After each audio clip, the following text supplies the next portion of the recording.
Halo Sobat Genvest, kita berjumpa lagi nih dalam program podcast Berani Berinvestasi bersama CGS International Sekuritas Indonesia. Bersama saya Andrian dari tim Retail Research ya. Dan tentunya dalam episode kali ini kita akan membahas yang menarik ya.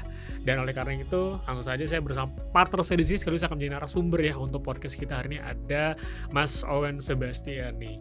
Halo Mas Owen. Halo Mas Andre, apa kabar? Kabar baik Mas Owen. Mas Owen gimana kabarnya? Baik juga, terima kasih Mas Andre. Oke, kita langsung aja nih Mas Owen ya. Kita mungkin berbicara soal performa harga saham Banks ya. Kita nggak ngobrolin yang mungkin baru naik nih, karena emang kemarin ada rilis statement dari BI ya, yang memangkas suku bunga acuan. Tapi kita berbicara tren yang udah terjadi selama berminggu-minggu atau bahkan berbulan-bulan terakhir ini, di mana harganya downtrend sekali nih. Nah, kira-kira Mas Owen, ada katalis apa sih sebenarnya yang bikin harga saham ini cenderung down gitu? Nah, betul sekali. Karena kalau kita lihat sebenarnya di 3 bulan terakhir lah, mungkin dari bulan Oktober ya, saham-saham perbankan itu harganya semua turun ya, kira-kira 15-20% gitu. Apalagi dan yang terimpact paling dalam tuh kita bisa bilang tuh terjadi di 3 SOI bank itu, yaitu BRI, BNI, dan Mandiri, 3 itu. Nah, kami suspek itu yang terjadi kenapa saham-saham perbankan ini turun karena ada 3 alasan. Yang pertama adalah hasil dari US Presidential Election itu, di mana Presiden Trump menang dan membawa ekonomi Amerika dan marketnya itu sangat bullish ya saat di fourth quarter itu. Itu kenapa banyak dana asing keluar dari Indonesia.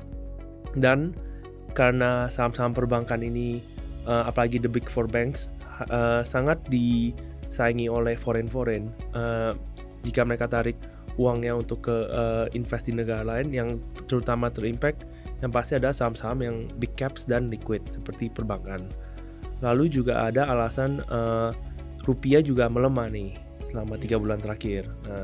Rupiah ya kan tetap melemah mulu, dan karena itu Mas Andre juga tahu suku bunga acuan tuh di fourth quarter tetap di 6% kan, walaupun baru kemarin saja di cut lagi ke 5,75. Tapi gara-gara currency kita IDR itu relatively melemah dibandingkan USD, ini juga salah satu katalis kenapa foreign itu keluar dari Indonesia. Jadi emang overall cukup ada beberapa katalis ya yang pressure harga saham dari big business sendiri yang pada akhirnya ya at the end net sell asing ya. Betul. Akhirnya cukup bikin tertekan. Oke, nah itu tadi ya teman-teman beberapa katalis sudah di-spill oleh Mas Owen.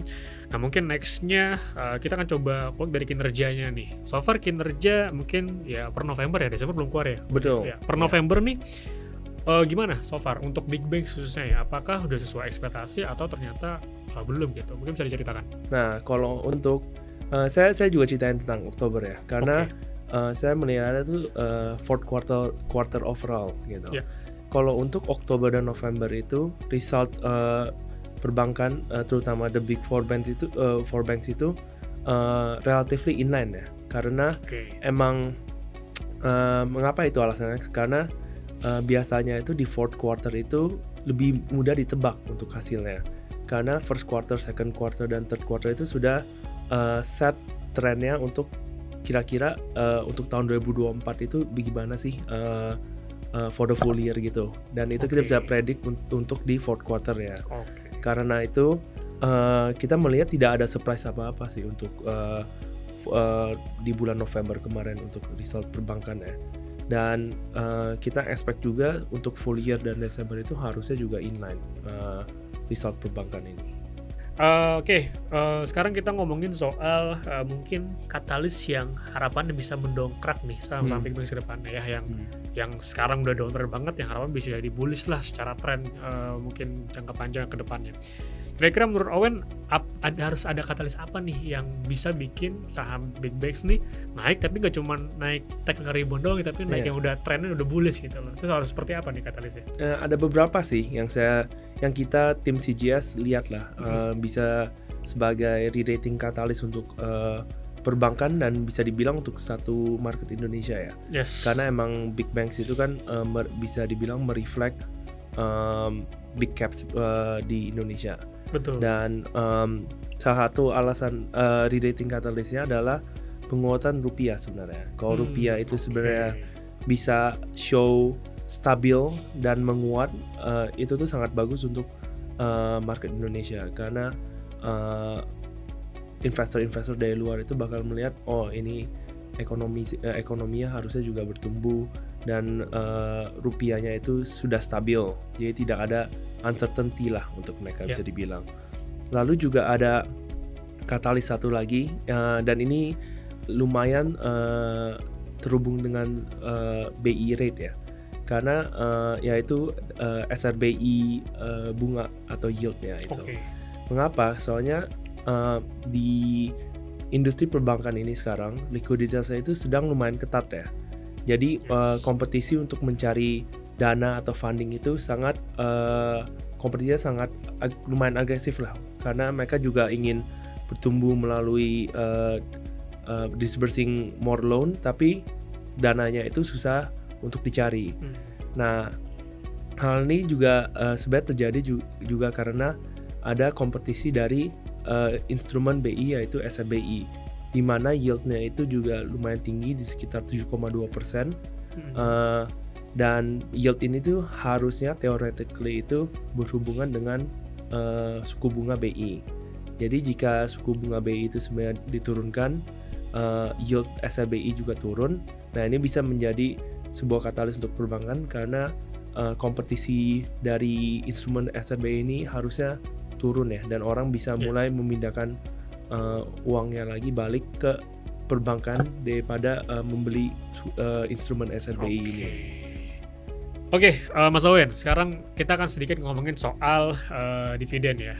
Big Banks kan salah satu emiten atau sektor bank inilah emiten-emiten yang rajin nih untuk bagi dividen. Itu juga banyak digemari oleh para investor gitu ya. Nah, melihat harga yang makin turun seperti ini, apakah pada akhirnya itu membuat potensi dividen yield itu makin menarik? Kalau dari pandangan Mas Owen, berapa perkiraan angka yield dividen yang bisa didapatkan oleh para investor misalnya? Nah, betul sekali, karena memang gara-gara saham-saham perbankan ini harga sahamnya turun di 3 bulan terakhir, emang yieldnya itu terlihat semakin tinggi ya. Kalau kita lihat itu untuk tahun 2025, kita itu memprediksi yield the big four banks itu di sekitar 3-9%. 3% itu ada BCA, dan 8-9% itu yang paling tinggi ada BRI. Tapi Anda juga tahu kalau misalnya harganya, yield itu kan tergantung dengan harga sahamnya juga kan. Jadi kalau emang harga sahamnya ini terus menaik, juga yieldnya bakal kelihatan rendah. Tapi untuk ekspektasi kita sih di harga di sekitar hari ini itu, yaitu BRI sekitar 4.100, 4.200 dan BCA sekitar 9.700, itu dividen yieldnya kita prediksi akan di kisaran 3-9% untuk bank-bank ini.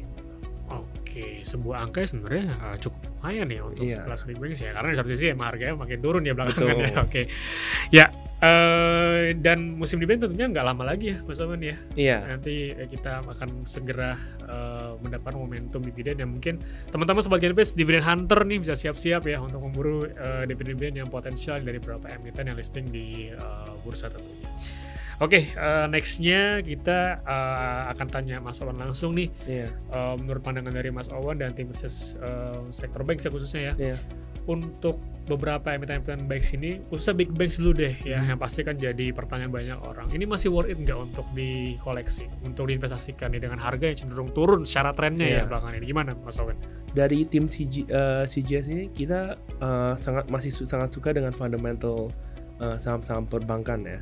Dan untuk top 3 pick kita itu ada nomor 1 adalah BNI, nomor 2 ada BRIS, dan nomor 3 ada Bank Rakyat. Ini tidak dalam order ranking ya, cuman emang top 3 pick kita ini.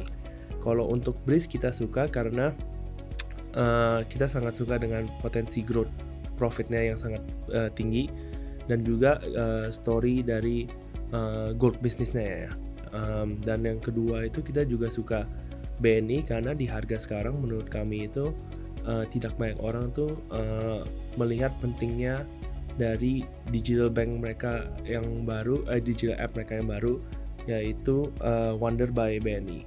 Yes. Ini sangat penting karena hal ini bisa memberi BNI itu potensi untuk unlock cheap funding dan dengan volume yang lumayan banyak ya. Karena kalau kita juga lihat seperti di Bank Mandiri di mana mereka melakukan digital transformasi di 1-2 tahun yang lalu, itu tuh sangat membantu mereka untuk mengimprove funding cost mereka.